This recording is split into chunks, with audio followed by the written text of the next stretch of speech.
ہم نے سبق بائسیکل کی تعلیم کے کچھ حصے کی پڑھائی کی تھی۔ آج ہم آگے کی پڑھائی کریں گے۔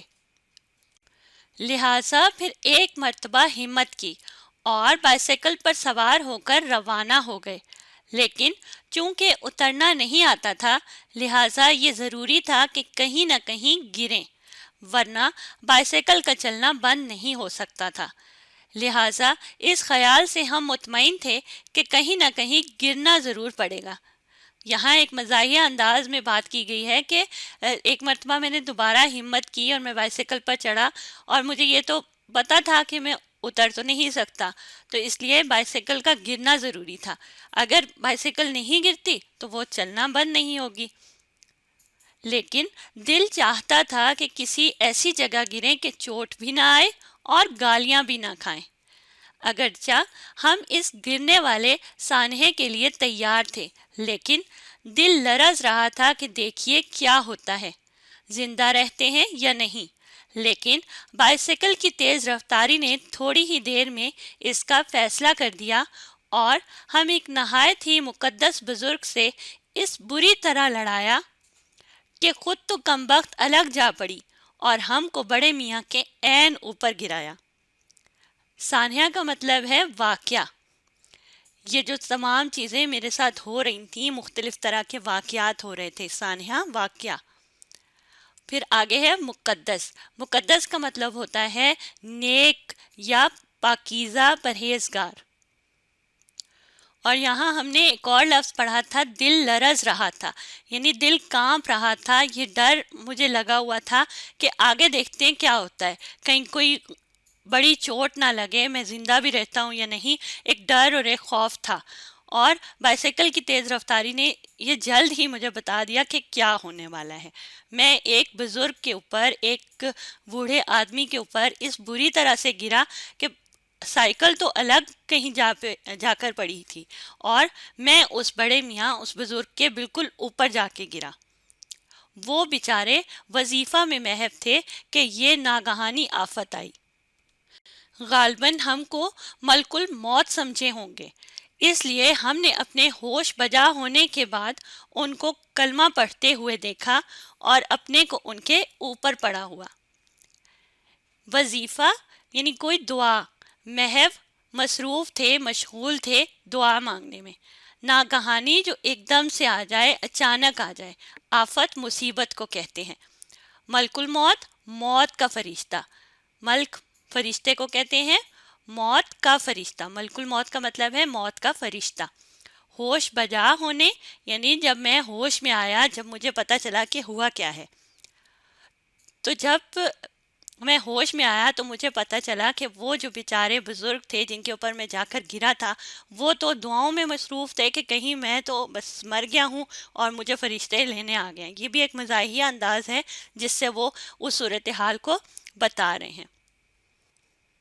ہم جلدی سے اٹھے اور ان کو نہایت تعظیم سے اٹھا کر معافی چاہی، لیکن وہ بیچارے کچھ نہ بولے، صرف گھورا کیے، تعظیم، عزت اور احترام کے ساتھ گھورا کیے، یعنی گھورتے رہے۔ مجھے غصے سے انہوں نے دیکھا تو میں نے ان بزرگ کو بڑے احترام کے ساتھ، عزت کے ساتھ اٹھایا، ان سے معافی مانگی، اور لیکن وہ تو بیچارے اتنے پریشان اور غصے میں تھے کہ مجھے بس دیکھتے ہی رہ گئے۔ ہم نے ان کے کپڑے خود جھاڑے اور ان کو بائسیکل کی طرح چلانے کی کوشش کی، لیکن وہ ہم کو روح قبض کرنے کے انداز سے گھور رہے تھے۔ روح قبض کرنے کا مطلب ہوتا ہے روح کو اپنے قبضے میں کر لینا، یعنی وہ اتنے غور سے، اتنے غصے سے مجھے دیکھ رہے تھے کہ جیسے ابھی مجھے کھا جائیں گے، یا مذاق میں جیسے ہم بات کرتے ہیں کہ جیسے وہ مجھے کھا جائے گا، تو اس انداز میں وہ مجھے گھور رہے تھے، دیکھ رہے تھے غصے سے۔ ہم نے جب یہ عالم دیکھا تو ان کو گھورتا ہوا چھوڑ کر بائسیکل کی طرف متوجہ ہوئے، لیکن اب اس کا یہ حال تھا کہ ہینڈل گھوم کر دوسری طرف ہو گیا تھا۔ متوجہ ہوئے یعنی اس کی طرف میں نے توجہ کی۔ جب میں نے اپنی سائیکل کو دیکھا، اس کی طرف توجہ کی، تو وہ تو کسی اور ہی حالت میں تھی، ہینڈل گھوم گیا تھا دوسری طرف۔ چونکہ ہم کو ہینڈل کی اس ساخت کے اعتبار سے اگلے پہیے کی طرف سے سوار ہونا نہیں آتا تھا، لہٰذا سائیکل سواری کی تعلیم کو نامکمل چھوڑ کر چوروں کی طرح مجروح بائیسیکل لیے گھر آئے، اور گھر پر جو کچھ ہوا وہ اس لیے قابل تحریر نہیں کہ اب بیان کرتے ہوئے شرم آتی ہے۔ مجروح یعنی بالکل اس سائیکل کی بری حالت ہو گئی، ٹوٹ پھوٹ کا شکار ہو گئی وہ سائیکل۔ تو مصنف یعنی لکھنے والے ہمیں یہ بتا رہے ہیں کہ جب میں نے اپنی سائیکل کا ایسا حال دیکھا تو اس کے اوپر سوار ہونا، چڑھنا تو بالکل دشوار تھا، بالکل مناسب نہیں لگ رہا تھا مجھے، تو میں نے سائیکل سواری کی تعلیم کو نامکمل چھوڑا اور اس کو بالکل میں بھول گیا، اور اس ٹوٹی پھوٹی سائیکل کو لیے ہوئے میں گھر کی طرف آ گیا۔ اور پھر جو گھر میں ہوا وہ تو قابل تحریر نہیں، یعنی میں اس کو لکھ نہیں سکتا کہ اب اس کو لکھوں گا تو مجھے تو شرم آئے گی، کیونکہ اسے گھر جا کر بہت برا بھلا کہا گیا ہوگا، کیونکہ وہ ایک مہمان کی سائیکل تھی۔ اب یہاں پر سبق مکمل ہو رہا ہے اور آخر میں ایک نام لکھا ہوا ہے، شوکت تھانوی۔ یہ ان کا نام ہے، یہ ان مصنف کا نام ہے جنہوں نے یہ مضمون یا یہ کہانی لکھی ہے ہمارے لیے، اور یہ ایک مزاحیہ انداز میں لکھی ہوئی کہانی ہے کہ ایک سائیکل کو سیکھنے کے لیے مجھے کس طرح کی مشکلات کا سامنا اٹھانا پڑا۔ اب ہم اس سبق کے سوالات کی طرف بڑھتے ہیں۔ پہلا سوال دیکھیے، مصنف کے بزرگوں کو ان کی دلی کیفیت کا علم کس طرح ہوا ہوگا؟ کم از کم 2 وجوہات لکھیں۔ تو یہاں یہ پوچھا جا رہا ہے کہ مصنف کے جو بزرگ تھے ان کو ان کی دلی کیفیت کا کیسے اندازہ ہوا، کیسے علم ہوا۔ ہم نے 2 وجوہات لکھنی ہیں، 2 وجہیں لکھنی ہیں۔ تو سبق میں دیکھتے ہیں۔